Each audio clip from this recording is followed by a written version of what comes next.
रेल्वेमधून तिकिटाविना प्रवास करणाऱ्या दुप्पट दंडाचा फटका बसू लागलाय। शिवाय यामुळे विना तिकिटातून दंड वसुलीत भरमसाठ वाढ झाली आहे।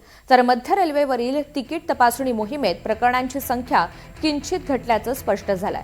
1 ते 16 जुलै या कालावधीत विना तिकीट प्रवाशांना पकडण्याच्या प्रकरणांमध्ये सुमारे 4% घट झाली। मात्र याच कालावधीत दंड वसुलीत सुमारे 61% वाढ झाली आहे। सुधारित दर आकारणी सुरू झाल्यापासून 21 जून ते 16 जुलै या कालावधीत या दंड वसुलीच्या प्रमाणात 70% वाढ झालेली आहे।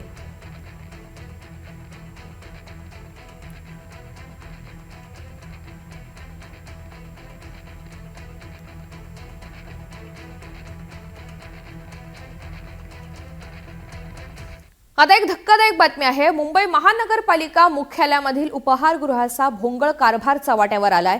मुंबई महापालिका मुख्यालयामधील उपहारगृहात अन्नाच्या गुणवत्तेवर मोठं प्रश्नचिन्ह निर्माण झालंय।